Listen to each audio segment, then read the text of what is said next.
métier du monde, comme je te disais.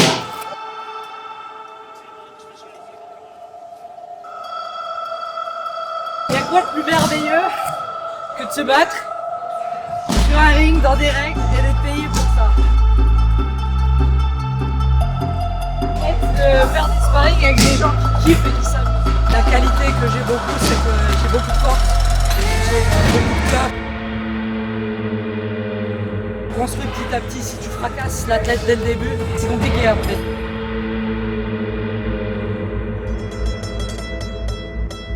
Salut tout le monde, j'espère que vous allez bien. Aujourd'hui, une nouvelle vidéo où on va être en immersion avec Souri. Souri, c'est une des premières boxeuses femmes, fighters, à être pionnière dans plusieurs domaines, comme le back knuckle, le lightweight. Elle a une soixantaine de combats pro, elle nous a invités à Pattaya dans son camp. Ça va être juste incroyable parce que c'est une boxeuse des plus méritantes, une des plus expérimentées. Et ça, c'est des personnes qui ne sont pas mises en avant. Et j'avais réellement envie de vous montrer son quotidien, comment elle vit le sport, le combat, son expérience. Les gars, je vous dis à de suite et je vous retrouve directement dans le gym.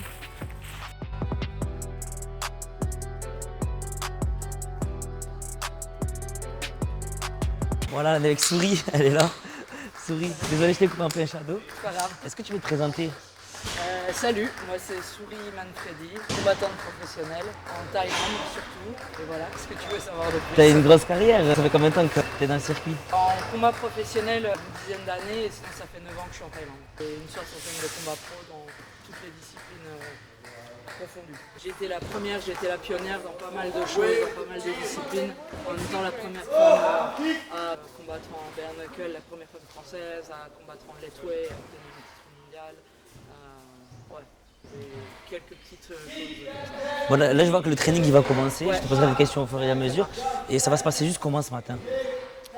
Là on va faire l'échauffement avec Andy, circuit. Et puis après je pense que ça va être du sac. PAO peut-être, sparring, je sais pas, c'est un peu au gré de son imagination.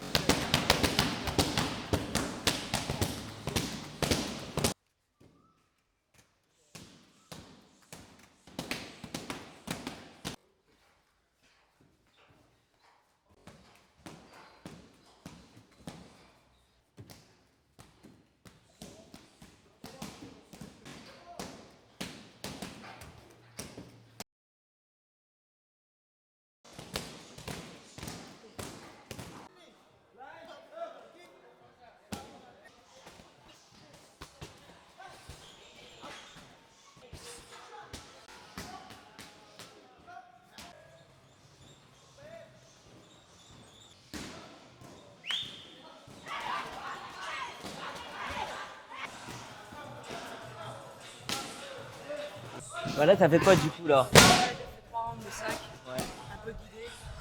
Et puis là on va faire sparring. Je vois c'est hyper intense. Ouais, J'imaginais pas que ça aussi. C'est pour ça que j'ai choisi, parce que j'ai besoin que les entraînements soient intenses. J'ai pas besoin de devoir faire de l'extra work sans qu'on me dise, sans que l'entraînement soit dur. J'aime ça.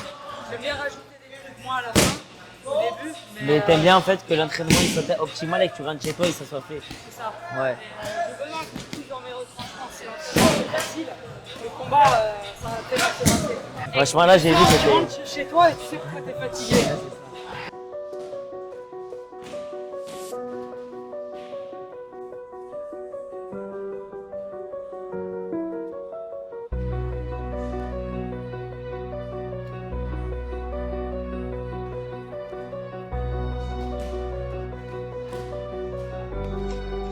Genre beats, baby, let's go. C'est le métier du monde, comme je te disais. Il y a quoi de plus merveilleux que de se battre sur un ring dans des règles et d'être payé pour ça. Faire des sparring avec des gens qui kiffent et qui s'amusent. Il n'y a rien de mieux. Il n'y a rien de mieux au monde.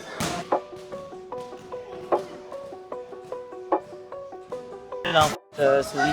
Là, je me tape les mains pour me protéger parce qu'on va travailler avec des tout petits gants. Et l'idée, c'est qu'on essaye de se rapprocher au PAO des conditions les plus proches du fight. Le fight il va se faire à main nue. Je ne vais pas faire du PAO à main nue parce que je ne veux pas me casser les mains. Mais je vais travailler avec des petits gants de MMA. Et j'ai pas la place de mettre des bandages dans ces petits gants. Du coup, je protège mes mains Le maximum que tu au peux. maximum, quoi. Mes métacarpes, mon poignet, pour éviter qu'il y ait trop de jeu dans le mouvement.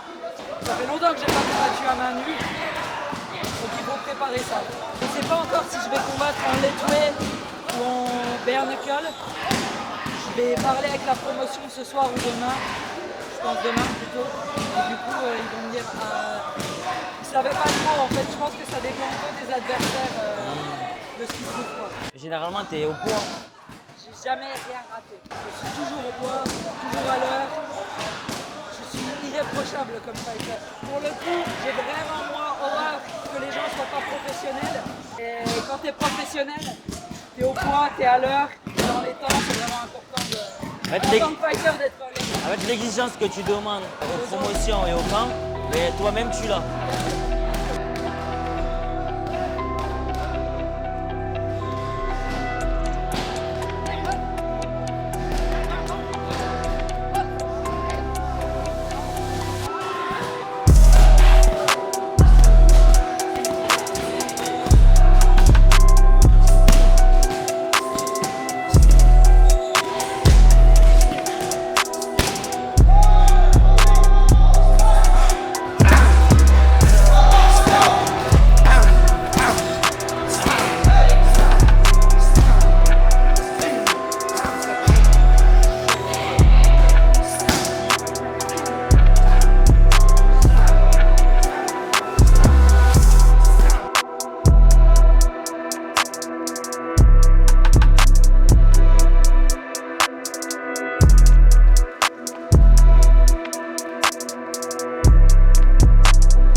Prochain combat, on ne sait pas encore si ce sera du bare knuckle ou du lightweight. Et du coup, il voulait travailler surtout les points. Et du coup, parce que c'est le plus important vu que j'ai pas de gants, les KO, les blessures, tout vient plus vite. Du coup, aujourd'hui, on a plus axé là-dessus. L'idée, c'est on construit petit à petit. Si tu fracasses l'athlète dès le début, c'est compliqué après. Du coup, on construit petit à petit. Il y a deux caractéristiques dans ce genre de combat. C'est que vu que tu n'as pas de gants, bah, évidemment le KO il est plus rapide, mais aussi les protections elles sont beaucoup plus dures parce que tu n'as pas de gants pour te protéger. Et du coup, par exemple en bare knuckle, tu peux te permettre de faire des unders comme ça parce que tu n'as pas de genoux. Et du coup, là l'idée c'est de frapper vite et de sortir avec des unders plus que des sweeps ou quoi que ce soit. La qualité que j'ai beaucoup, c'est que j'ai beaucoup de force, j'ai beaucoup de cœur dans le sens, j'ai beaucoup de cœur quoi, bon body speed. Mes points forts, c'est mes points. Par contre, le défaut que j'ai et ce sur quoi on va travailler, c'est que vu que je sais que j'ai le pouvoir de mettre KO, j'ai tendance des fois à venir trop vite et à vouloir finir. Et en fait, je prends des coups que je vois pas venir parce que je réduis trop la distance. Et du coup, c'est un truc qu'on doit travailler, c'est cette notion d'avancer quand c'est pas nécessaire. Souris, je vais te poser une question. D'où il te vient ton surnom, Souris? Ça vient de quoi? L'histoire, elle est pas intéressante. Mais disons qu'en Thaïlande, mon vrai prénom c'est Morgan. Ouais. Et les Thaïlandais ils savent pas vraiment dire Morgan. Et Surya, c'est le lever de soleil. Du coup, Suri c'est plus simple à dire. D'accord. Et j'avais déjà ce surnom-là avant. Attends, tu vois, c'était le lever de soleil. Surya. Surya. Bon, dans tous les cas, je voulais pas. C'est comme ça qu'on m'appelle depuis toujours.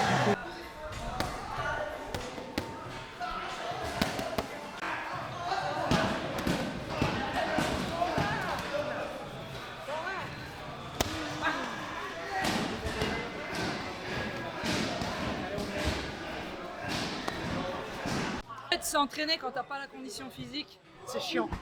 C'est juste, ça se construit et tout, mais tu sais quand t'as l'habitude d'être tout le temps bien, d'être toujours en forme, en fait il y a des trucs que ça te limite dans ce que tu peux faire ou peux pas faire. Je suis contente parce que je sais que je vais pas être très très limité.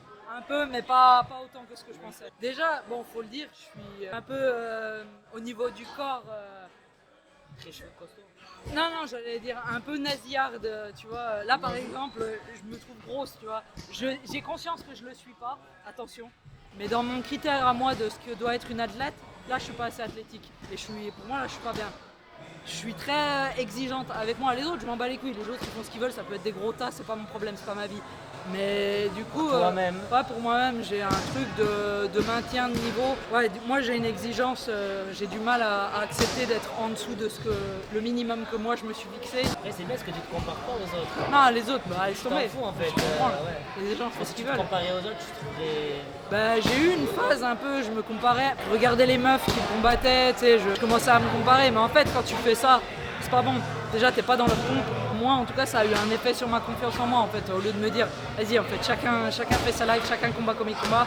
Améliore ce que tu as amélioré toi, cherche pas à copier des gens parce que ton style il est propre pour des raisons pour plein de raisons, du coup, pour le corps des autres. J'ai au contraire, quand je vois des gros tas, ça m'inspire à pas être comme eux. C'est pareil. C'est une source d'inspiration, le négatif par le positif, enfin le positif dans le négatif, quoi. Dire bon, en fait, se laisser aller là, c'est pas ce que je veux moi pour moi.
La journée s'est terminée. À l'avenir, tu aimerais peut-être transmettre ton savoir, enseigner Est-ce que c'est un projet que tu gardes dans un coin de ta tête? Parce que tu as ce truc quand même. En fait, pendant longtemps, moi j'ai toujours dit le jour où j'arrête de boxer, je me casse de ce milieu. Ouais. Et je vais faire de la couture. Non, je me casse de ce milieu et je fais autre chose. Et en fait, là, quand je suis revenu en Europe, en fait, j'avais pas spécialement l'intention de travailler ni de faire des séminaires, mais en fait, de fait, tu vois, j'ai dit, je reviens en Europe et sur ma route, si vous avez envie de faire des sparring, des stages et tout, pourquoi pas, tu vois. Et en fait, j'ai vraiment pas fait beaucoup de pubs, mais j'ai eu énormément de retours de clubs en Europe, pas juste en France. D'accord. En Europe et après j'ai donné des cours privés aussi et des cours collectifs. La vérité, déjà d'une, j'ai kiffé, ce qui est le plus important parce que pour les autres, posé c'est comme chose. question. Moi j'ai kiffé, mais c'est surtout en vrai j'ai eu des retours vraiment ouf que je m'attendais pas. Ça me fait me dire que, et en fait j'ai eu plein de gens qui m'ont dit mais gros si tu veux arrêter de boxer, tu veux même pas transmettre ton savoir, c'est quand même bizarre d'avoir autant de connaissances et de pas transmettre. Même ma mère elle était là, comment ça? Ma mère elle me supporte, mais c'est pas, elle aurait préféré que je fasse autre chose que boxeuse quoi. Ouais. Entraîneuse, entraînement, en vrai je sais pas. Mais Coach, faire des séminaires et tout ça. J'ai l'œil pour corriger sur des détails. La vérité, c'est Charlton, mon ancien entraîneur, qui m'a transmis ça. Parce que c'est quelqu'un qui est assez exigeant et tant que c'est pas parfait, c'est pas bon. Il a aiguisé mon œil en fait. Et du coup, c'est pas tous les entraîneurs qui ont cette capacité. Et je pense qu'en plus, j'ai la capacité d'expliquer très très simplement pour que les gens arrivent. Du coup, je pense que je me ferai un petit truc. En tout cas, merci Souris pour cette immersion avec toi. Comme on l'a déjà dit, je viens d'arriver. Ma vie, elle n'est pas encore exactement placée. De toute façon, en vrai, du moment que j'ai un matelas pour dormir, c'est le plus important. Ouais, les choses, elles vont se mettre petit à petit en route. Ma condition, mon truc, mais en tout cas, vous avez vu déjà un peu une journée type. Après, là, elle est moins chargée que ce qu'elle devrait être. En tout cas, ça nous a fait vraiment plaisir. Espérant te revoir très bientôt. Ah ouais, j'espère aussi. Voilà. J'espère aussi. Je tiendrai au courant de ton avancée, de ton parcours. Carrément. Belle équipe, je tenais à vous dire merci aussi de suivre la chaîne. Ouais. N'hésitez pas à vous abonner, à liker. On mettra les réseaux sociaux de Souris en avant. Un petit message aussi, ça fait toujours plaisir. Et le petit mot de la fin. Est-ce que tu as un petit mot de la fin? Ouais, c'est un reportage en France. Alors, En France, on a tendance à pas trop valoriser ou même encourager les gens qui ont des idées un peu différentes. Et si vous faites partie de ces gens qui ont des idées, des envies de vie différentes, faut pas écouter les gens qui vous motivent pas. Ça, c'est les gens qui n'ont même pas essayé, du coup ils savent pas. Faut foncer, faut se tromper 1000 fois s'il faut, c'est pas grave, mais faut vivre sa vie. Donc voilà. Salut. Merci à tous. Ciao.